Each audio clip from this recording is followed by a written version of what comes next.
You'll understand. That's what Human Resources said while sliding the printed compensation letter across the cheap laminate table in that windowless room.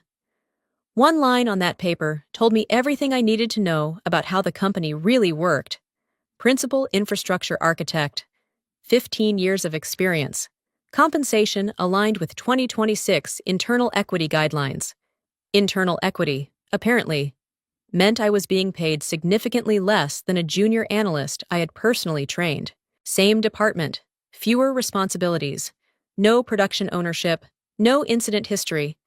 But she had the right credentials, the right schools, and a resume that looked impressive in investor decks.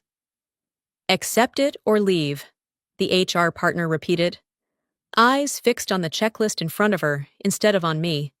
Her name was Monica Feldman. She looked exhausted in the way people do when they know they're delivering bad decisions they didn't make. I didn't argue. I didn't raise my voice. I didn't mention the compliance failures I'd quietly prevented or the outages that never made it into quarterly reports because I fixed them before anyone noticed. I reached into my folder and pulled out a single sheet of paper, my resignation letter. I choose leave, I said, signing it calmly, effective immediately. Monica stiffened. Elise, you don't have to decide right now. You can talk to your manager. We can revisit this. No, I said. You just explained exactly how the company values my work. I believe you. At 12:46 p.m., my badge was deactivated. At 12:51, my system access was revoked. At 1:14, I was walking through the lobby carrying my laptop, a coffee mug, and the notebook that mattered more than both my personal incident log. By 1:30, the first alert fired. I didn't see it from inside the building.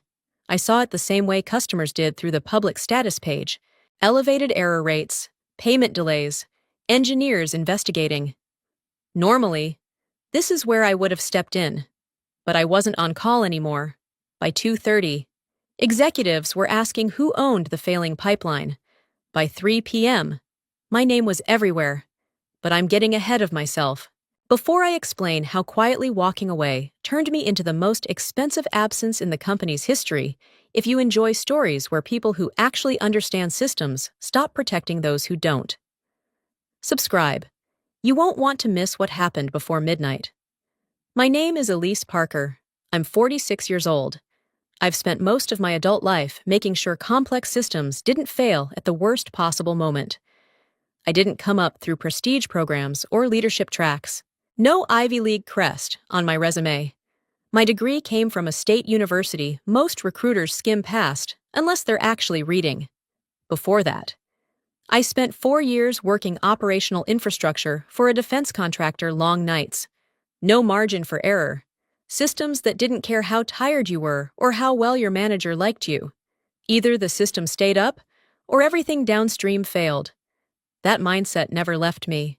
I joined Northbridge Solutions 14 years ago, back when it was still founder-run and obsessed with reliability. The company sold itself as a platform for enterprise continuity. What that meant in practice was that banks, healthcare networks, and retail payment processors relied on us to keep transactions flowing. When we went down, money stopped moving, regulators noticed, lawyers followed. I started as a senior systems engineer. I didn't try to stand out, I just made myself useful. I took on-call rotations no one wanted. I handled the incidents that didn't have clean root causes. I learned every undocumented dependency, every fragile service that just worked because no one had touched it in years. People started saying, "Ask Elise, she'll know." At first it was casual. Later, it became policy.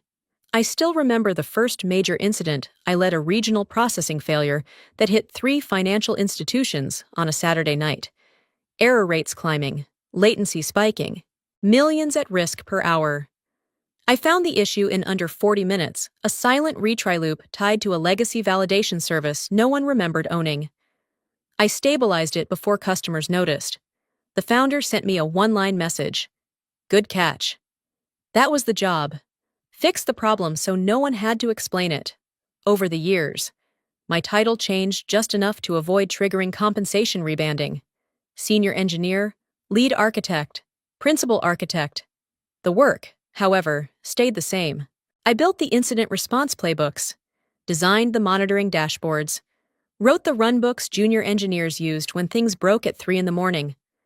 I documented everything, not because I planned to leave, but because systems teach you patterns if you pay attention. What fails first? What fails quietly? What warnings get ignored? Then Northbridge modernized. A new CEO, a new CFO, a new people operations team. They talked about scalability, optimization, and constantly internal equity. Leadership tracks appeared overnight. Brand name resumes arrived. People who spoke fluently about risk but had never carried it. I stayed where I was. Still the one paged at 2:13 a.m. Still the one quietly fixing things. Until the company decided I was too expensive for what I represented. And that's when they learned the difference between knowing how something works and assuming someone else always will. I wasn't inside the building when the first system failed. I was sitting in my car in the parking structure, engine off, refreshing the public status page on my phone. Old habit. Even after my access was revoked. Some part of me still expected to see something break. The first banner appeared quietly. Investigating elevated error rates in transaction processing services. Neutral language. Carefully chosen. The kind of phrasing meant to buy time. I knew that pattern. Error rates climbing without a dramatic spike in latency usually meant something was backing up in silence. A queue filling. A service retrying too politely. The sort of failure that looks manageable until it suddenly isn't. Normally, I'd already be inside the incident channel pulling metrics, comparing historical graphs, narrowing down suspects. I'd built the dashboards myself. I knew which ones told the truth and which ones softened it.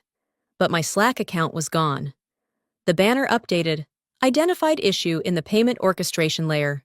Engineers actively investigating. Payment orchestration was vague enough to calm executives while buying engineers a few more minutes.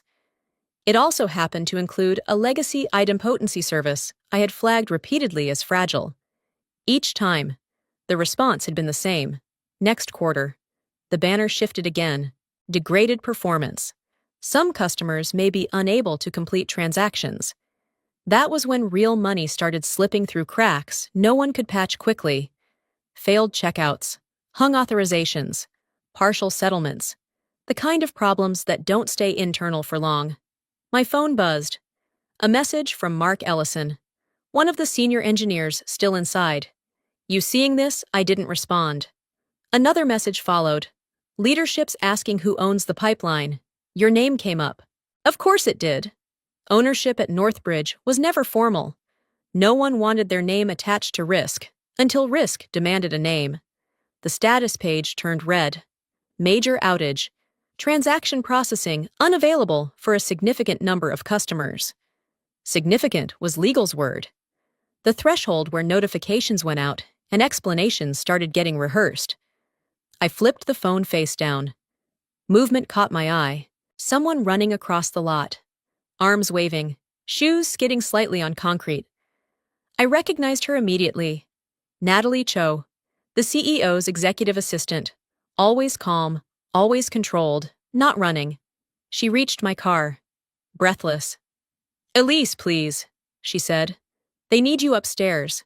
Payments are failing globally. The board is asking for you by name. I looked at her. Then at the building I no longer had access to. I don't work here anymore, I said evenly. Her voice dropped. Just an hour, consulting. We'll make it worth your time.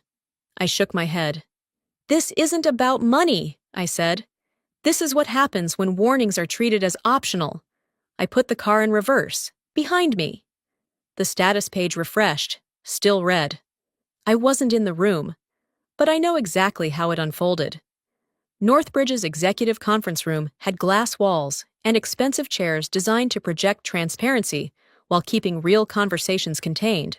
When the outage crossed from technical issue into business event, every familiar face assembled quickly.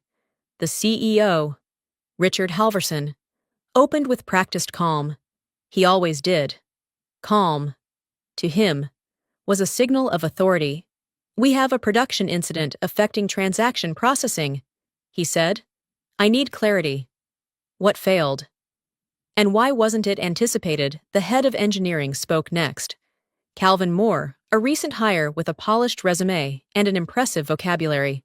He talked about unexpected interactions, rare edge cases, and teams working around the clock. No one interrupted him at first. Then the CFO asked the only question that mattered. Who owns the pipeline? Silence. Ownership, when written down, creates accountability. Northbridge avoided that whenever possible. Titles were fluid.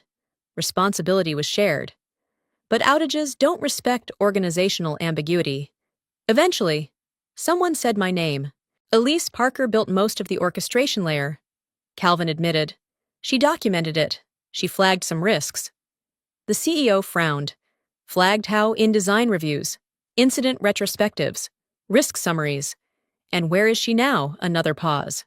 She resigned, said Monica Feldman from HR.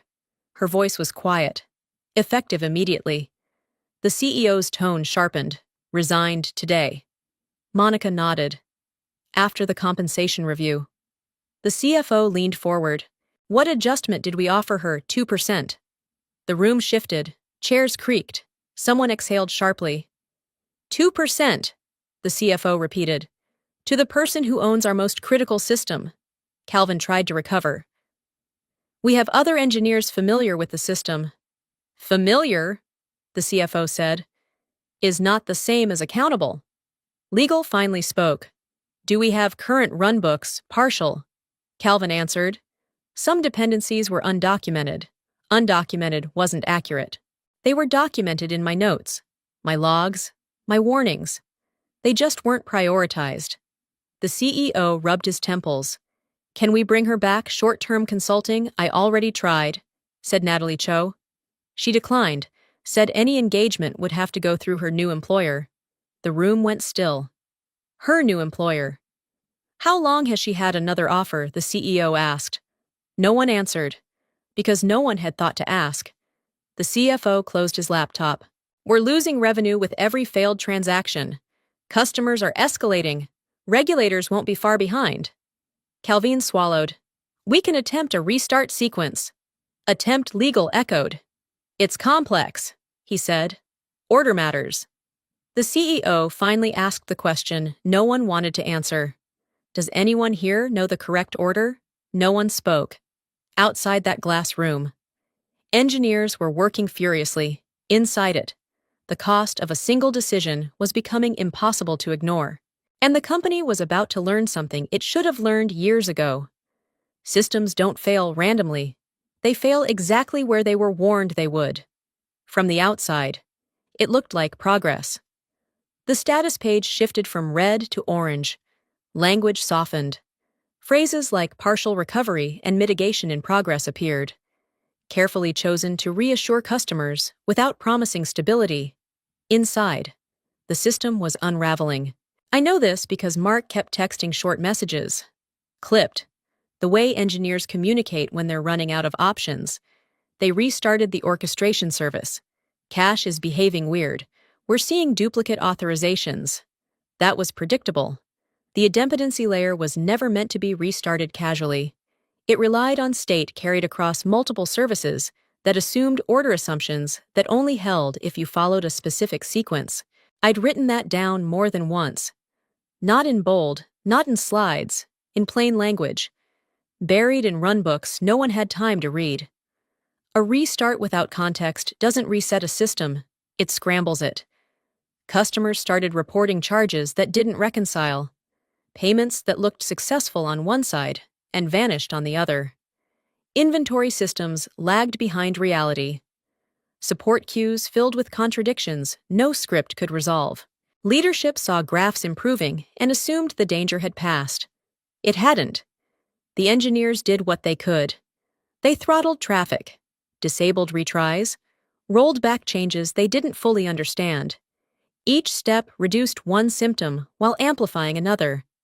This is the part no one likes to admit. Complex systems don't reward urgency. They punish it. Another message from Mark. Legal's asking if this could trigger compliance review. Of course they were. Payment inconsistencies aren't just technical failures. They're audit magnets. Regulators don't care how hard you worked or how understaffed you were. They care about controls, documentation, and accountability. 3 things Northbridge had decided were optional. Someone suggested bringing in an external consulting firm, then another, then a third. Each came with impressive credentials and thick slide decks explaining failure modes I'd already mapped years earlier. None of them knew the system's history. They asked the wrong questions first. Which service owns this? Why was this built this way? Who approved this design? There were answers. They just weren't in the room. Eventually, the CEO authorized a direct call to me. Not through HR, not through legal, straight to my personal phone. I watched it ring, let it stop, watched it ring again. When I finally answered, his voice was tight, carefully controlled. "Elise," he said, "we're in a difficult situation. You created it," I replied. "We need your help. You told me to accept it or leave." A pause. Then, quieter. "Name your price." That was the moment I understood something clearly. They still thought this was a transaction. I told him the truth. "I don't want your money," I said. "I wanted you to listen before the system taught you the lesson itself." I ended the call. Behind them, the system kept failing in exactly the way it always would.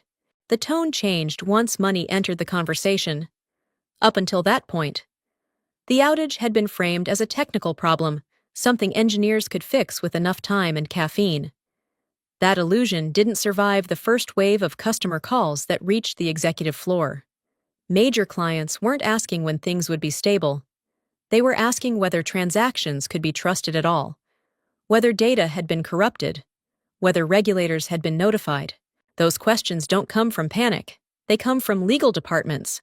Mark's messages shifted from technical fragments to something heavier. Finance is freaking out. Customer success pulled into emergency calls. Legal wants written assurances we can't give. Northbridge's contracts were clear. Downtime beyond certain thresholds triggered penalties. Inconsistent payment records triggered audits. Audits triggered disclosures. Disclosures triggered headlines. No one said that last part out loud, but everyone was thinking it. The CFO stopped asking for updates and started asking for numbers. Lost transactions, refund exposure, penalty ranges. He wanted totals, projections, worst-case scenarios. Numbers don't lie, and they don't care how inconvenient the truth is. That was when customers began to leave, not dramatically, not with angry emails, quietly, methodically. They paused integrations, reduced volume, asked competitors what migration would look like hypothetically. Competitors are always ready for hypotheticals.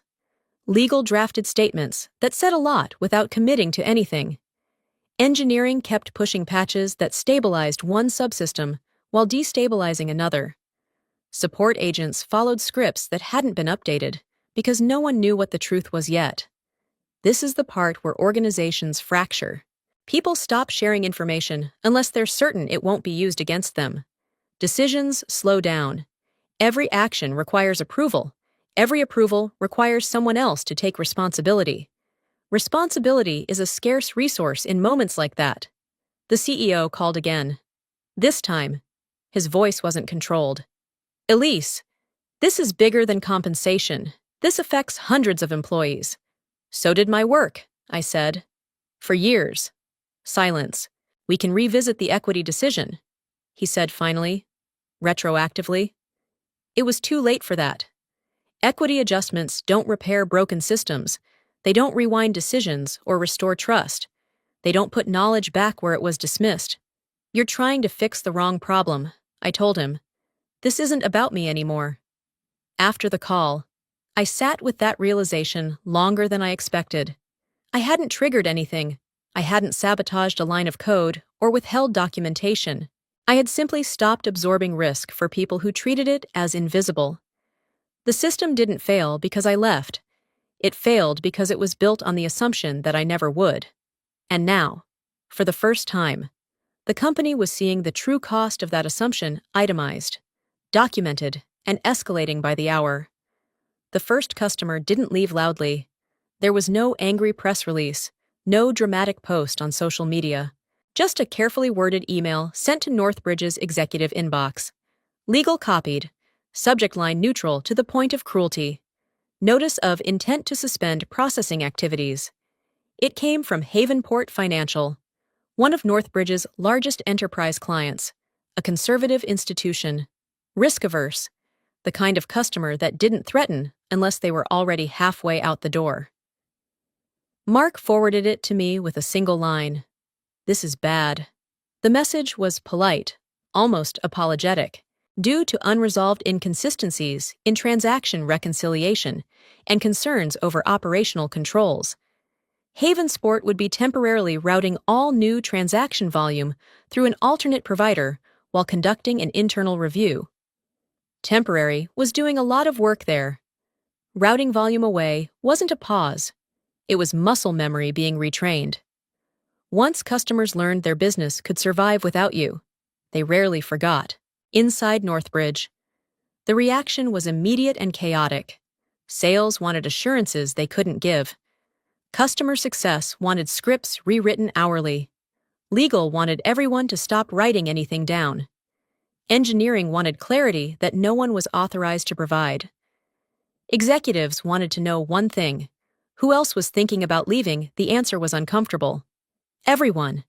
Havenport's move didn't cause the crisis, it confirmed it. Other clients began asking pointed questions about audit trails, about redundancy, about what would happen if the core architect never returned. That phrase made its way into more than one email. Core architect. It hadn't appeared on my title. It hadn't appeared in my compensation band. But now it was the most accurate description anyone could offer. The CFO asked whether Havensport could be persuaded to stay. Legal said maybe if Northbridge could demonstrate stability, transparency, and a credible remediation plan. None of those things could be assembled quickly. The board demanded a call. Emergency, closed door, no slides. Someone finally asked whether my documentation could be used to reconstruct the system's logic. The answer was yes, but documentation doesn't replace intuition. It doesn't tell you which warning to ignore, and which one means stop everything. It doesn't tell you when a system is lying to you politely. That knowledge lived in experience. And experience, once dismissed, doesn't wait around to be missed. Another customer followed Havensport. Then another. Each departure made the next one easier. Less risk, more precedent. I watched it happen from a distance. I hadn't expected to feel so calm. I wasn't celebrating. I wasn't angry. I was watching an organization collide with reality at full speed and realizing that nothing I could say now would change the outcome. Some failures can still be fixed. Others have already moved beyond that stage. Boards don't panic the way teams do. They don't raise their voices. They don't speculate. They ask questions slowly, and they expect answers that survive repetition. That was the problem. Northbridge's board convened an emergency session once it became clear the outage wasn't an anomaly and customer attrition wasn't theoretical. By then, the story had escaped internal channels. Industry analysts were asking why a company positioned as mission-critical couldn't explain its own failure modes. Inside the boardroom, the tone was clinical. What failed? Why it failed? Who knew it could fail? Why nothing changed? The CEO spoke first. He talked about growth pressures, modernization efforts, and an unfortunate convergence of events. He framed the situation as complex, emergent, and ultimately unforeseeable. The board listened. Then they asked for documentation, risk reviews, incident retrospectives, deferred remediation lists. That was when my name started appearing again, not as a missing resource, but as a recurring author. I'd flagged the same components more than once, not dramatically, not emotionally, just clearly, consistently, and with suggested fixes attached. Each time, the remediation had been deferred in favor of higher impact initiatives. One board member asked a question that shifted the room. If this engineer identified the risk, she said, why wasn't it addressed? Another followed. And why was she allowed to leave? No one answered immediately. Eventually, HR explained the compensation framework: equity bands, market alignment, credential weighting. The language was familiar, polished, confident. The board didn't interrupt. When HR finished, one director leaned back and said something that landed harder than any accusation. So we optimized for spreadsheets instead of systems. That was the moment the conversation changed. Attention moved away from the outage and toward the decisions that had made it inevitable. Who approved the compensation plan? Who signed off on deferring remediation? Who accepted the risk without understanding it? Responsibility, long diffused, began to condense. The CEO was asked whether he had personally reviewed the risk reports. He had not. The CFO was asked whether financial exposure from technical debt had been quantified. It had not. The head of engineering was asked whether there was a succession plan for critical knowledge holders. There was not. The board didn't yell, they didn't threaten. They asked for resignations, not immediately, not publicly, but the expectation was clear. The company hadn't just lost customers, it had lost credibility. Outside that room, people still believed this was about an outage. Inside it, the board understood something more dangerous had failed the assumption that institutional knowledge could be treated as optional. I found out about the meeting later, secondhand. By then, the outcome was already set. Once boards start asking why, they don't stop until someone answers with their job. Public collapses are never honest. They're edited. Northbridge's announcement came early, before analysts could finish connecting dots. A carefully timed release framed the outage as an operational challenge that had been successfully mitigated, paired with a leadership update meant to signal stability. The CEO was stepping down to pursue other opportunities. The company thanked him for guiding Northbridge through a period of growth. No mention of deferred risks. No mention of warnings. No mention of why the outage happened when it did. Markets don't need truth. They need a narrative that holds long enough for the next quarter. Internally, the change was anything but smooth. Interim leaders arrived with mandates to restore confidence. Not necessarily understanding. Teams were reshuffled. Reporting lines redrawn. Committees formed to study what had already been documented. Engineers were asked to do two things at once: stabilize systems and reassure customers. Both required certainty. Neither was available, clients noticed. Some accepted the explanation, others didn't. A few requested independent audits. A few more paused integrations indefinitely. Each pause was explained internally as temporary. Each one quietly reset expectations. The board approved a remediation roadmap. It included investments in documentation, redundancy, and knowledge continuity. The words were familiar because they mirrored the recommendations I'd made years earlier. This time, they were approved without debate. I watched from the outside as my former role was redefined. Not refilled, redefined. 3 people now covered what I had done alone, each specialized, each well-paid. Coordination meetings multiplied. Risk was finally visible. The CFO issued revised guidance. Revenue projections softened. Analysts adjusted models. The stock dipped, then dipped again, then stabilized at a lower altitude. Stability, apparently, was now the goal. A recruiter reached out to me during that period. She wanted to know if I'd consider returning as part of the new chapter: advisory capacity, competitive compensation, a seat at the table. I declined. Not because the offer wasn't fair, but because the table only existed after it had already collapsed. What stayed with me wasn't the leadership change or the market reaction. It was the quiet rewriting of cause and effect. The implication that this had been unpredictable, that no one could have seen it coming. I could still picture the meeting with HR. The checklist. The phrase, "you'll understand." They were right about one thing. I did understand. I understood that organizations often learn only when the cost becomes undeniable, when the story they tell themselves no longer survives contact with reality. Northbridge would continue. It would recover. It might even thrive again. But it would do so carrying a lesson it never wanted to pay for, one it had tried to discount until the bill arrived in full. I heard about midnight later. A message from Mark, sent hours after everything had gone quiet. They finally understand now. Northbridge's offices were still lit long past normal hours. Legal teams rewriting disclosures. Finance reconciling numbers that refused to line up. Engineers watching dashboards that no longer inspired confidence, only vigilance. Right before midnight, the board finalized what they called a retrospective correction. Compensation bands were adjusted, titles rewritten. A new role was created, one that closely resembled the responsibilities I'd carried for years. Now split across committees and approvals. The irony wasn't lost on anyone who had watched me walk out with a notebook and a laptop. But corrections don't rewind time. They don't stop customers from remembering the moment they lost trust. They don't erase the quiet realization that the system had worked only because someone had been absorbing risk without complaint. I never responded to the last email they sent, the one asking if I'd reconsider, if I'd help them transition responsibly. I already had.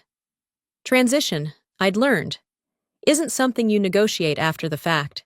It's something you respect before it's forced on you.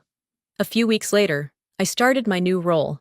Different company, different culture. Same work, but this time, visible, valued, properly compensated. Sometimes people ask if I regret leaving the way I did. I don't. I didn't burn bridges. I didn't sabotage systems. I didn't demand revenge. I simply stopped protecting people from the consequences of decisions they insisted on making. And right before midnight, when the numbers finally settled, when excuses ran out, when reality could no longer be deferred, they understood something they'd dismissed for years. Equity isn't what you write on paper. It's what you choose to value before the system makes the choice for you. I didn't walk away because I was angry. I walked away because I finally listened to what the system was telling me about my worth, my limits, and the quiet cost of staying silent too long. The real lesson wasn't about pay gaps or titles. It was about dignity, about how easily we get used to carrying responsibility that no one sees. Until one day, we realize we've been shrinking ourselves to keep everything else standing. If this were your story, would you change any detail, or have you lived a moment like this too? I'd really like to hear your story. Where are you listening from right now if this resonated with you? Please leave a comment. Like the video. Share it with someone who might need it, and consider subscribing. Sometimes, one story is enough to remind us we're not alone. Mind us we're not alone.